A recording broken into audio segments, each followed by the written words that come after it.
I'm sick of pain. Are you the cure? If I give everything to you, do you want it all? Are you So, sure? Jasmine, what's up? Congratulations on releasing your new single. Thank you. All right. All right. So right now we're gonna ask you a couple of questions. Are you down for that? Sure. Let's go. All right. All right. So the first question is, tell us how you got your start in the music industry. So I've been singing since I was 2 years old. Couldn't help it. Music is in my blood. It's in my family. My mom sings and she plays the piano. But as far as in the industry itself, when I was 16, my very first manager his name is Dexter Redding's oldest son. So yeah, I know I got a little, real good Come start. on. So I actually started recording in his studio in Orlando, Florida, called Park Studio. So that was my first introduction to working in the studio. Every producer that I ever worked with from then on, they groomed me. So what you get now, my work ethic as far as how long it takes me to record a song from start to finish, like I know I can do one from at least 4 hours or less. They groomed that. So yeah, that's how I got started. I think I was in, let me see. Oh, I don't want to tell anybody's business, but one of my seventh grade teachers actually used to date him. And so she took me to the studio, and that's how she was like, I think you should hear two of my students. Mm-hmm. And so me and this other girl went and sang for him. And so he immediately took both of us, let us go both in the booth, and we sang. And so he was like, he's very blunt. He was like, all right, you come out, you go in. And then I sang, and then he told the other girl, okay, thank you, and had me stay. And then he immediately, had me call my mom and had a conversation with her. And that's literally like how I got started.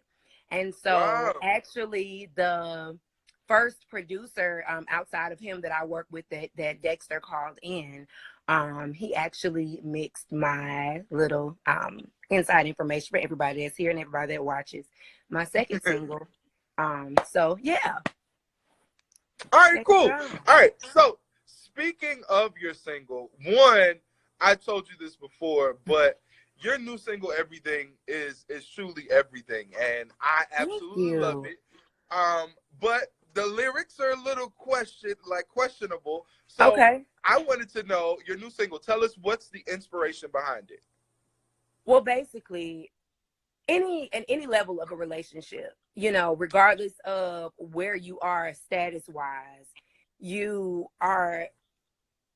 always trying to figure out, okay, look, if I do this, I want to make sure you're here with me. Right. And so basically that's really what it is. Like, yo, if I'm all in for real, I want to make sure you're gonna do the same thing. I want to make sure you're gonna reciprocate, because I don't want to be out here looking stupid. So that's basically what it is. Like, whether we boyfriend and girlfriend trying to figure out if that's what we're gonna do, or even if it's okay, if we're dating and then we're saying, okay, are we gonna go to the next level of marriage or whatever, or lifetime partners or whatever label you want to put it as, are you gonna be there with me? So that's everybody can relate to the song. So I laughed because I feel like you say that questionable. What you mean?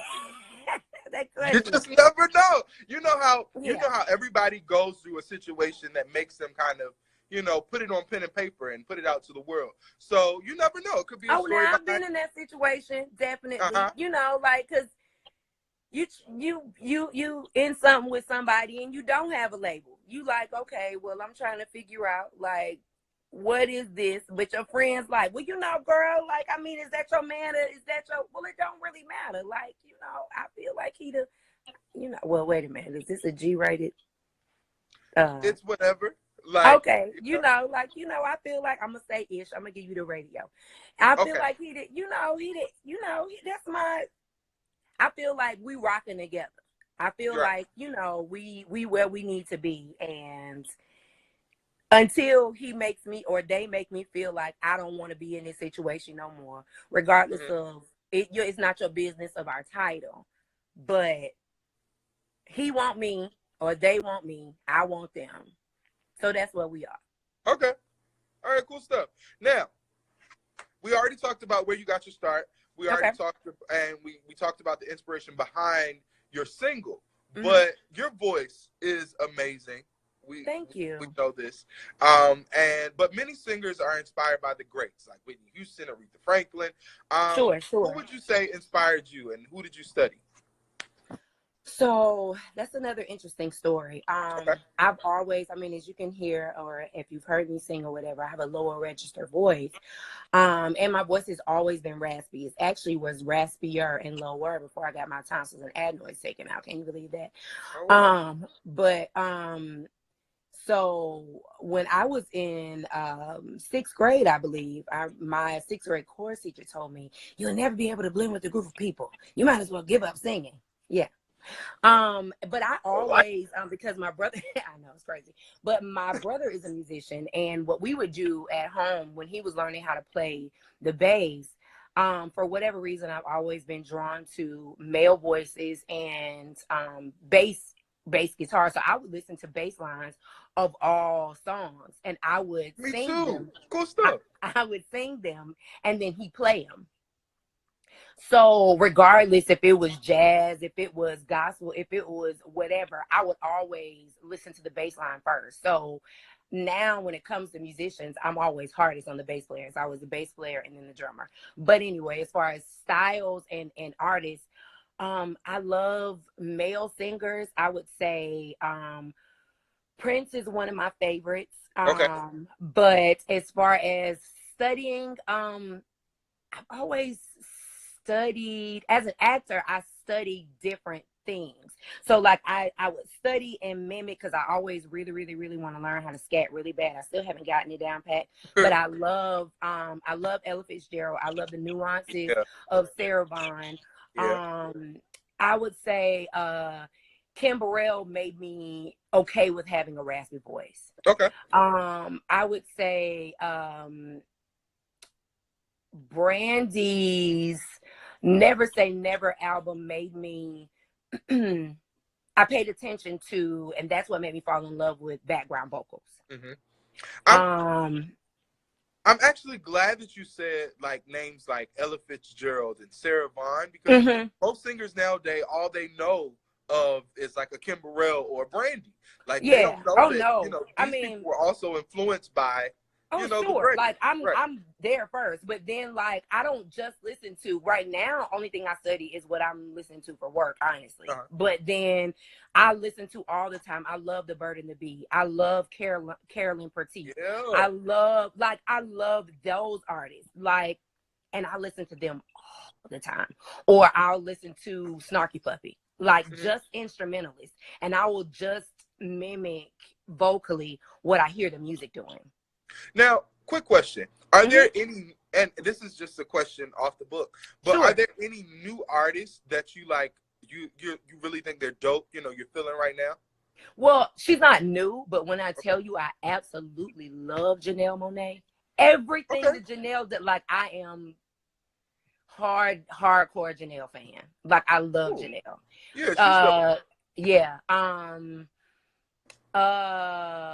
And I was gonna list too earlier. I was gonna say, especially when I was in high school, my senior year in high school, I played Southern Hummingbird until that CD stopped playing.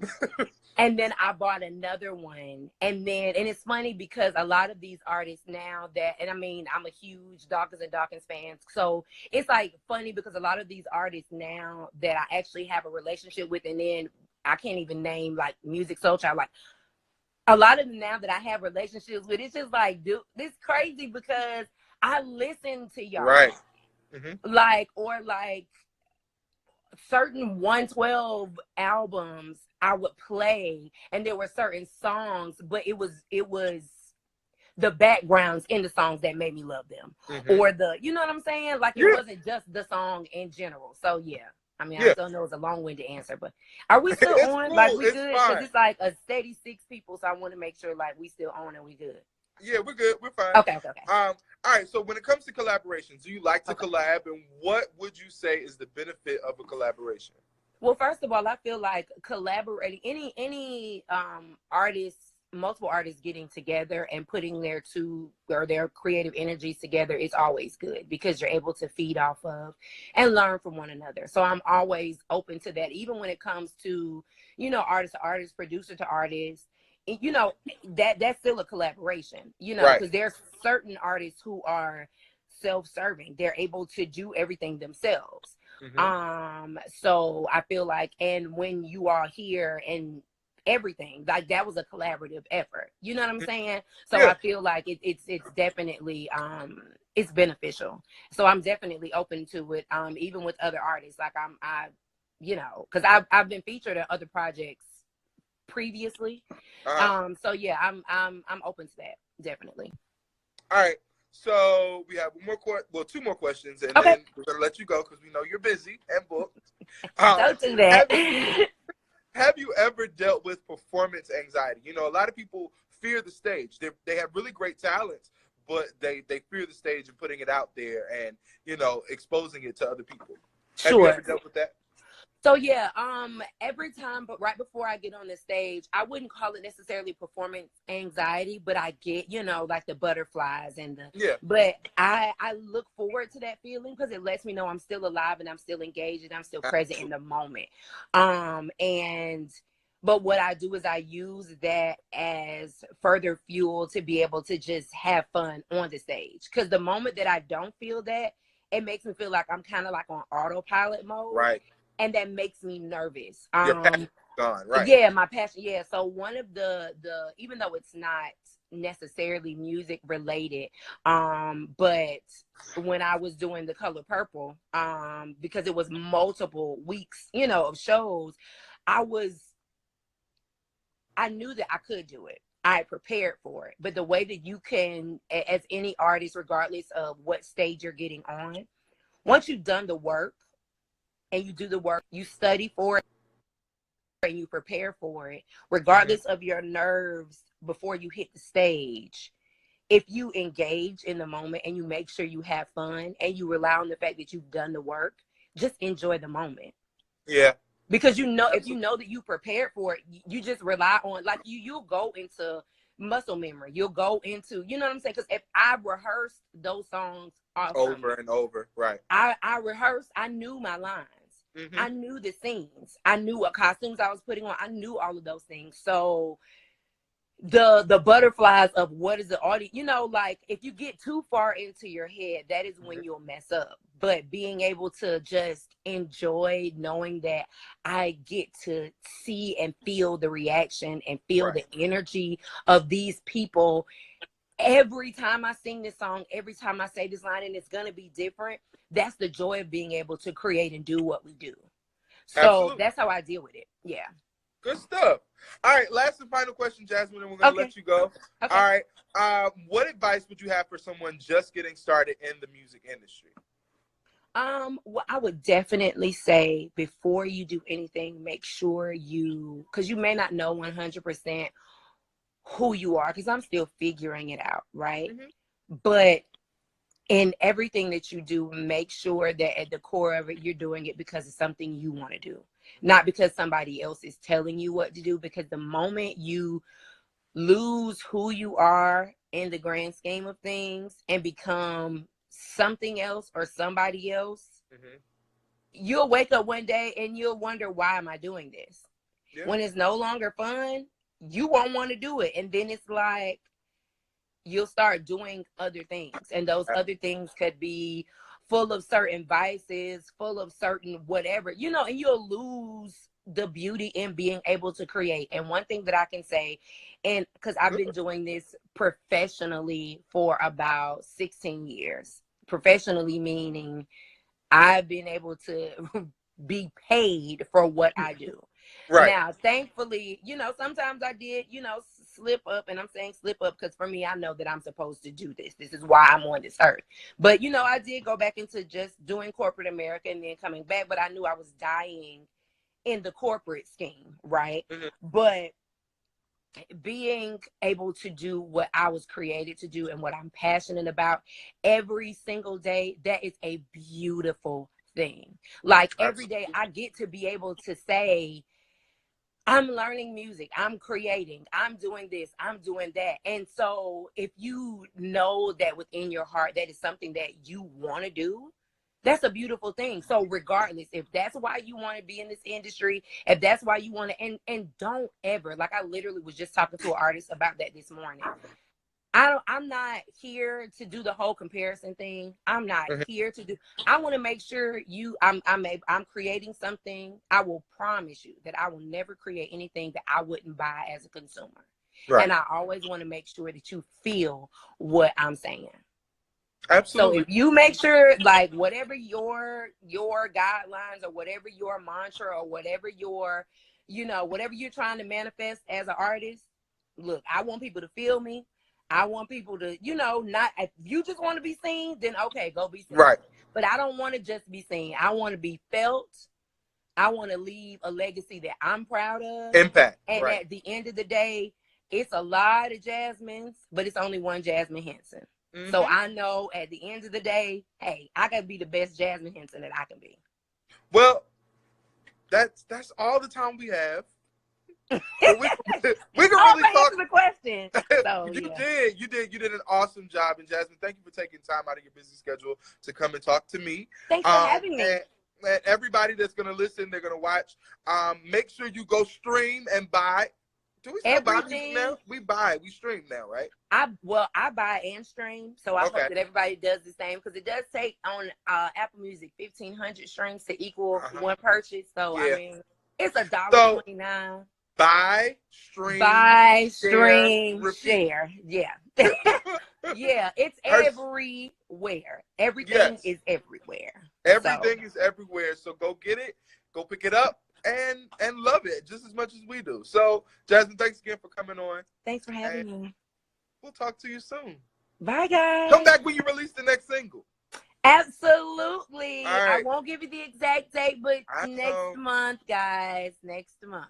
All right, next month she'll be back. All right, thanks again, Jasmyn. Bye. Hey, there's something very special about this love. I guess that's why we cannot get enough. And they don't even know what this is, so we ain't gotta tell them shit. I want you, and you into me. Crazy vibe with us, that's where we wanna be. Yeah. Others tried to be the one, but it wasn't true. So glad I found you. If I give everything to you, I've never done this before. If I give everything to you, I'm sick of pain. Are you the cure? If I give everything to you, do you want it all? Are you sure? If I give everything, let it all go till I ain't got no more. I feel you should get a round of applause for showing me them other niggas fraud. That's why I'm glad you came through and you did. Ah, baby, you the shit. I want you, and you into me. Crazy vibe with us, that's where you wanna be. Yeah. I just tried to be the one, but it wasn't true. So glad that I found you. If I give everything to you, I've never done this before. Sick of the pain, are you the cure? If I give everything to you, do you want it all? Are you sure? If I give let it all go till I ain't got no more. Give it all, give it all. If I give it all, give you all to me. Can we agree? That's all we need.